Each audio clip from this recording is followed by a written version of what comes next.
if you're like me, you've made a common object in some of your interfaces that you use over and over and over again. And invariably, something happens to where that common object needs to change.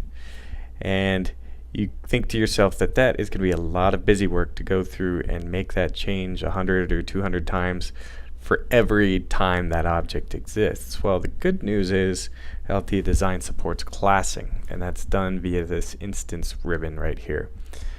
Now, let's go and just create a simple button.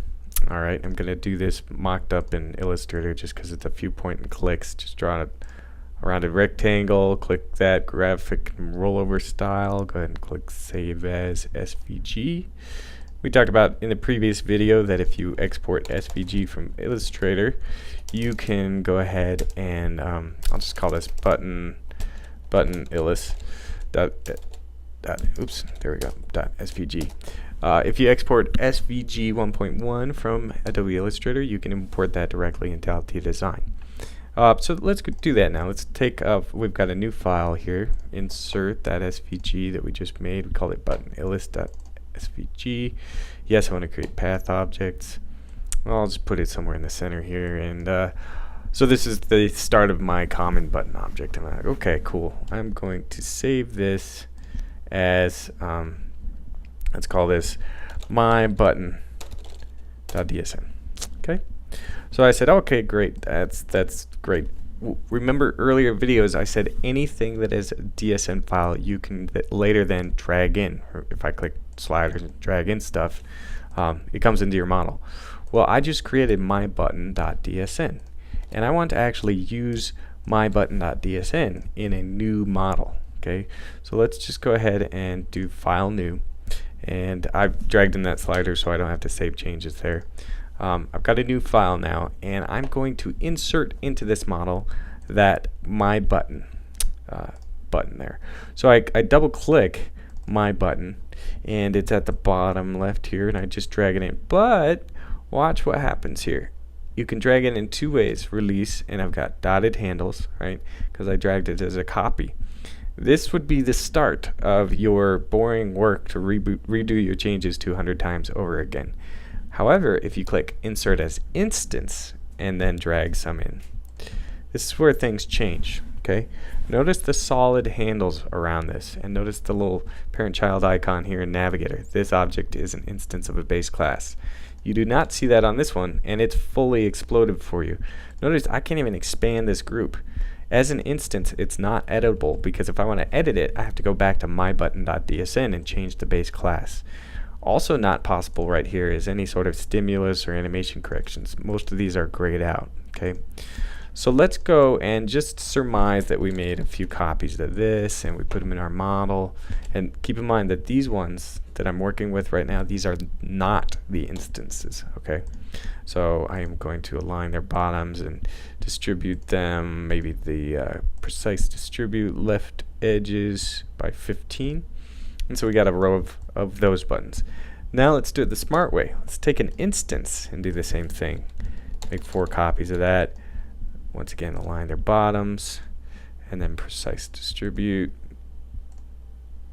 There we go. Oops, clicked the wrong thing. Bear with me. Precise distribute, left edges. There we go. And we'll put them close by. All right, so we've got a pretty good looking grid of buttons here.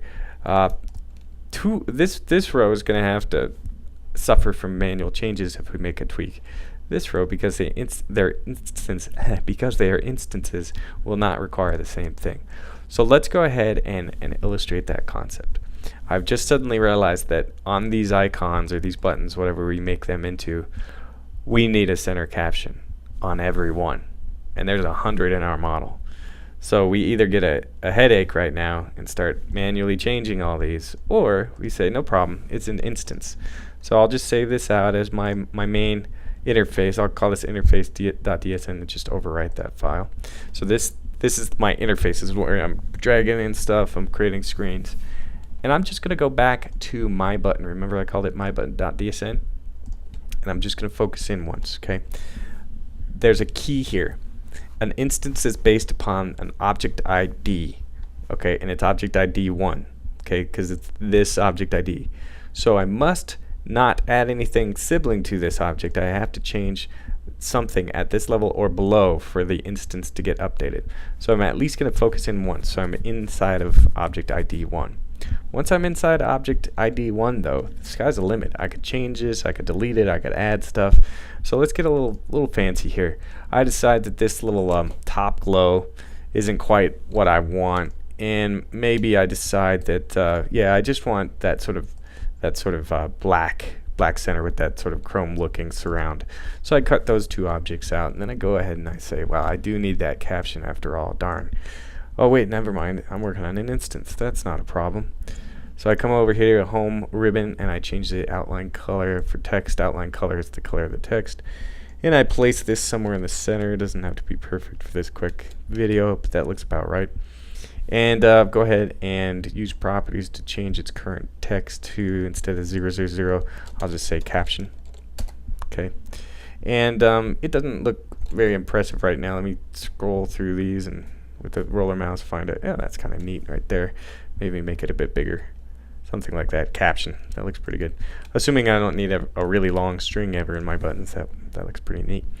Alright, so I say, yep, that's my new button. I like that. I like that a lot better. So I could save. Okay.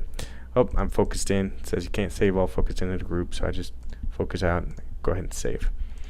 Now, if I come back to my interface.dsn, remember, these guys are not instances, right? I have to make all those changes that I just did 4, 5, however many times these guys exist.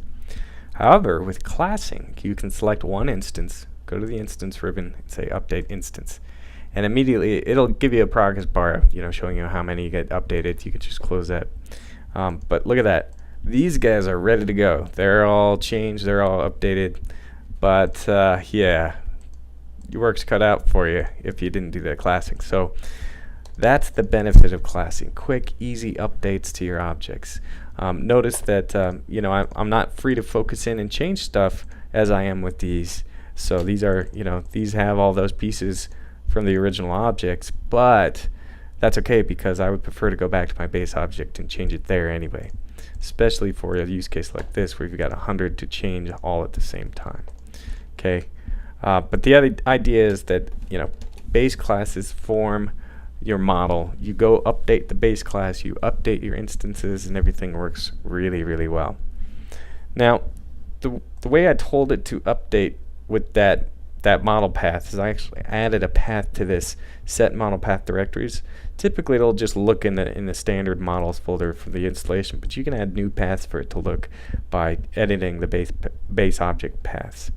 Okay, and something to mention about these base objects, it actually gets tied in with interface.dsn. The base object local copy is what it's called. So I don't need to carry that base class DSN around with me. MyButton.dsn is essentially baked in to this. If I ever want to update it, of course, it has to have MyButton.dsn to go look for and get the updates. But if I just want to ship this off to a colleague, all I need is interface.dsn. I do not need all the base class DSNs to come with it. I should go over the remainder of the buttons in this instance ribbon before I end the video, and I'll try to do that quickly here. View base object, I love. You select an instance, you click view base object, and it opens up the DSN from which that base class came and selects the object. So if I had 10 different styles of buttons in this one DSN file, it would select only the one that this instance was spawned from. Okay. Change base object is really neat. Before I do that, I'll just uninstance one of these guys. Look what happened. He no longer has solid lines, right? He has dotted lines, and I'm now free to focus in, and look, there's our caption, right? So real objects, real Altia objects, it's just that as instances, you can't edit them as you can like copies.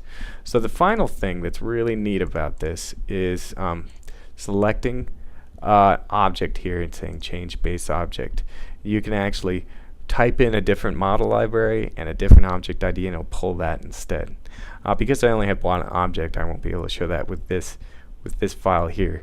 But you could type in whatever you have, all sorts of different model libraries, choose a different object ID, click OK, and it'll go fetch that for the base class.